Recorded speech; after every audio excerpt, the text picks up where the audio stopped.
ভারতের প্রধানমন্ত্রী ইন্দিরা গান্ধী কলকাতা সফরে ছিলেন। তিনি যখন প্যারেড গ্রাউন্ডে এক জনসভায় ভাষণ দিচ্ছিলেন, ঠিক তখনই পাকিস্তান বিমান বাহিনী ভারতের পশ্চিমাঞ্চলীয় সীমান্তে অতর্কিত হামলা চালায়।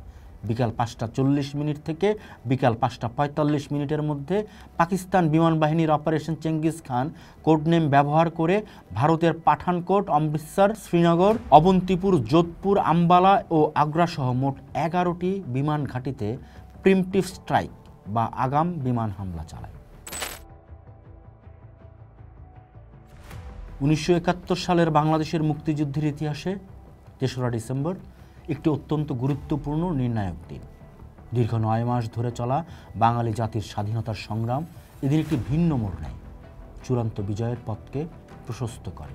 মূলত 3রা ডিসেম্বর পাকিস্তান ভারতের উপর বিমান হামলা চালানোর মধ্য দিয়ে মুক্তিযুদ্ধ একটি অভ্যন্তরীণ সংঘাতের পর্যায় থেকে আন্তর্জাতিক সর্বাত্মক যুদ্ধের রূপ লাভ করে। 1971 সালের 3রা ডিসেম্বর অপারেশন চেঙ্গিস খান সংগঠিত হয়। 1971 সালের 3রা ডিসেম্বর বিকেলে ভারতের প্রধানমন্ত্রী ইন্দিরা গান্ধী কলকাতা সফরে ছিলেন। তিনি যখন প্যারেড গ্রাউন্ডে এক জনসভায় ভাষণ দিচ্ছিলেন, ঠিক তখনই পাকিস্তান বিমান বাহিনী ভারতের পশ্চিমাঞ্চলীয় সীমান্তে অতর্কিত হামলা চালায়। বিকাল 5:40 থেকে বিকাল 5:45 মধ্যে পাকিস্তান বিমান বাহিনীর অপারেশন চেঙ্গিস খান কোডনেম ব্যবহার করে ভারতের পাঠানকোট, অমৃতসর, শ্রীনগর, অবন্তিপুর, যোধপুর, আম্বালা ও আগ্রা সহ মোট 11টি বিমান ঘাঁটিতে প্রিম্পটিভ স্ট্রাইক বা আগাম বিমান হামলা চালায়। পাকিস্তানের লক্ষ্য ছিল 1967 সালের আরব ইসরায়েল যুদ্ধের আদলে ভারতের বিমান বাহিনীকে মাটিতে ধ্বংস করে দেয়া। তবে ভারত আগে থেকেই সতর্ক থাকায় পাকিস্তান এই হামলায় বিশেষ সুবিধা করতে পারে। পাকিস্তানের এই হামলার পর ভারতের প্রধানমন্ত্রী ইন্দিরা গান্ধী দ্রুত দিল্লি ফিরে আসেন।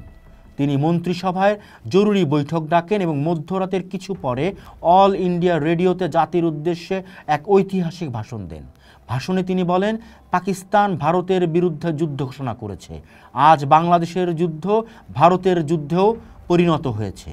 এর পরপরই ভারত আনুষ্ঠানিকভাবে পাকিস্তানের বিরুদ্ধে যুদ্ধ ঘোষণা করে এবং দেশ জুড়ে জরুরি অবস্থা জারি করা হয়। এর ফলে মুক্তিযুদ্ধ আর কেবল বাংলাদেশের সীমানায় আবদ্ধ রইল না, এটি ভারত পাকিস্তানের মধ্যে সরাসরি যুদ্ধে পরিণত হলো। 3রা ডিসেম্বরের এই ঘটনার সবচেয়ে বড় কৌশলগত গুরুত্ব হলো মিত্রবাহিনী গঠন। এতদিন ভারত বাংলাদেশের মুক্তিযোদ্ধাদের অস্ত্র প্রশিক্ষণ দিয়ে সহায়তা করলেও সরাসরি পাকিস্তানের বিরুদ্ধে যুদ্ধ করেনি। কিন্তু 3রা ডিসেম্বরের পর ভারতীয় সেনাবাহিনী এবং বাংলাদেশের মুক্তিবাহিনী নিয়ে যৌথ কমান্ড বা মিত্রবাহিনী গঠিত হয়।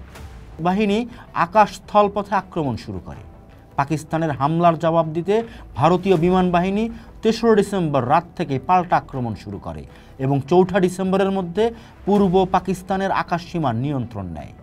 সামরিক বিশ্লেষকদের মতে 3রা ডিসেম্বর ভারত আক্রমণ করা ছিল পাকিস্তানের প্রেসিডেন্ট ইয়াহিয়া খানের একটি বড় কৌশলগত ভুল।